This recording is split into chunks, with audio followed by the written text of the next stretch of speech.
Iya, Afwan. Gini Ustaz, saya kan mempunyai koleksi mata uang rupiah kuno.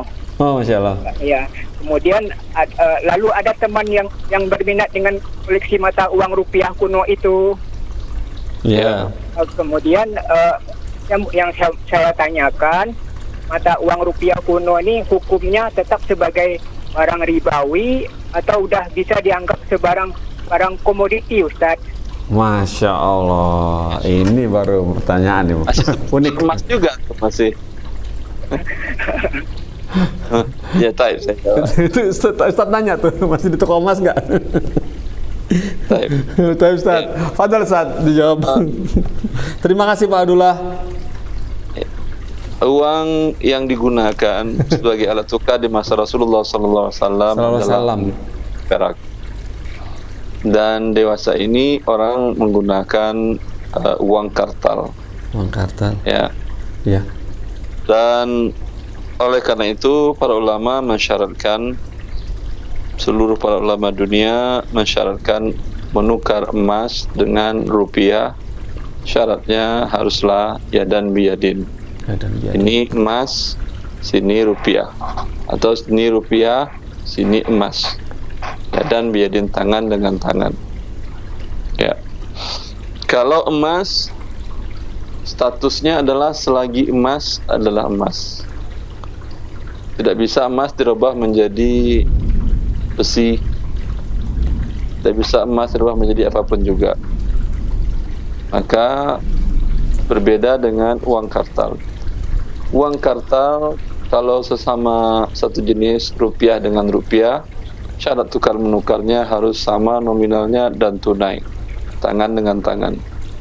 Kalau berbeda jenis rupiah dengan dolar, syaratnya hanya tangan dengan tangan, boleh berbeda nominal.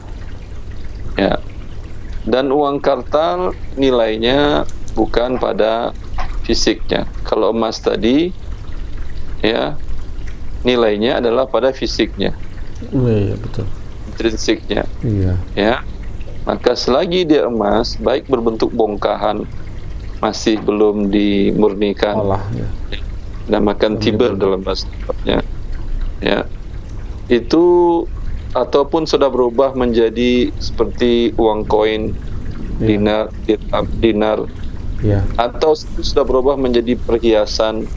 Ya. Ya. Kalung, gelang, cincin, kalung, gelang, segalanya. Itu kesepakatan para ulama dari masa ke masa. Memang ada khilaf dengan sebagian para ulama, sebagian. Yaitu Syekhul Islam Ibnu Taimiyah dan muridnya Ibn Qayyim. Tapi pendapat ini bertentangan dengan ijma' yang jauh sebelumnya. Artinya pendapat mereka berdua dalam hal ini lemah, marjuh. Yes. Ya. Ya. Maka dalam kasus ini berbeda dengan emas dan uang kartal. Uang kartal nilainya ada pada pengakuan sebuah negara, bukan karena fisiknya. Kalau fisiknya bukan uang, kertas. Iya, kertas. Ya. Lecek lagi. Jelek lagi kertasnya, lecek. Kalau lecek tetap berlaku, Ustaz. Iya. Maka yang kenapa dia menjadi uang, sebenarnya dia kertas, adalah pengakuan sebuah negara sebagai alat tukar yang sah. Ya, itu dia.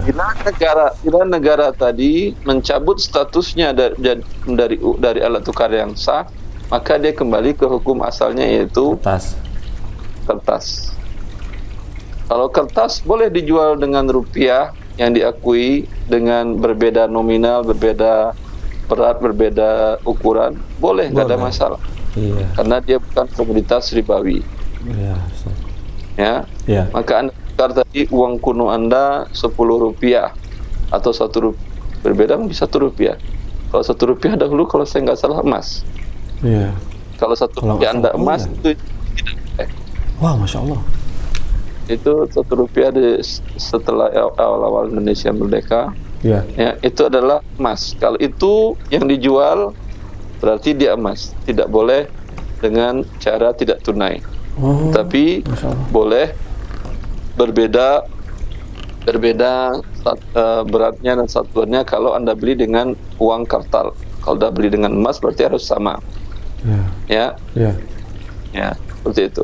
Kalau ini adalah uang kertas, uang kuno itu uang kertas atau logam yang emas dan perak, Anda tukar dengan kertas, uang kertas yang ada yang diakui, maka tidak ada syarat sama sekali.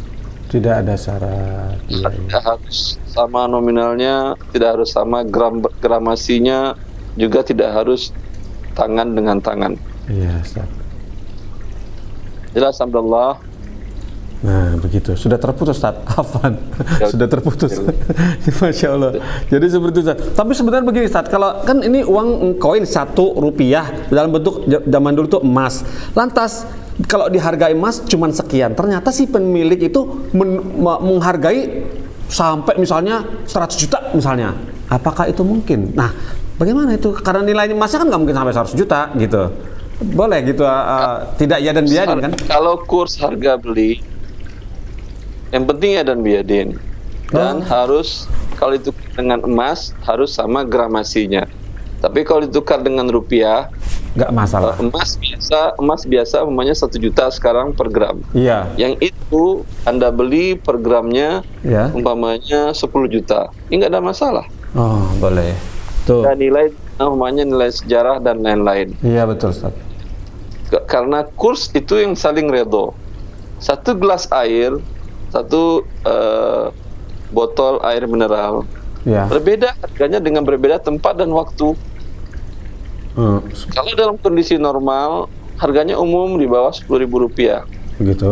Iya, betul. Kalau dalam kondisi tidak normal, umpamanya Anda berada di Padang Arafah. Iya. Mahal pasti satu liter itu. Oh, iya. Apalagi kalau Anda dalam perjalanan bertiga, berempat, berlima di padang pasir.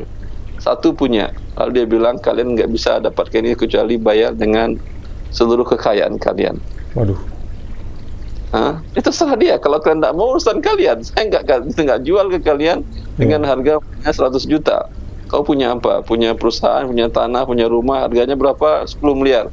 1 liter air ini ya, air mineral. Terserah dia. Kalau tidak mau beli ya udah, terserah. Cari ke tempat lain di mana ada warung di padang pasir.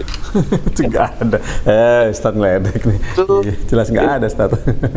Itu ketika dikatakan oleh salah seorang ulama tabi'in, khalifah di waktu itu, dia mengatakan, wahai khalifah, andai engkau berada di padang pasir, tersesat, dan engkau dalam keadaan haus, kemudian ada orang cuma satu-satunya menawarkan segelas air kepadamu, tapi dia minta dengan harga setengah dari semua harta milikmu.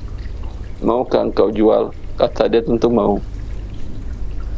Lalu kemudian qadar Allah, itu air bermasalah dalam tubuhmu, gak bisa keluar-keluar saja, membuat penyakit. Bisa dikeluarkan dengan jasa, biaya jasanya setengah harga kekayaanmu. Maukah engkau bayar jasanya segitu? Tentu jawabnya mau. Ya, apa gunanya harta yang begitu banyak, nilainya cuma segelas air masuk dan keluar. Yang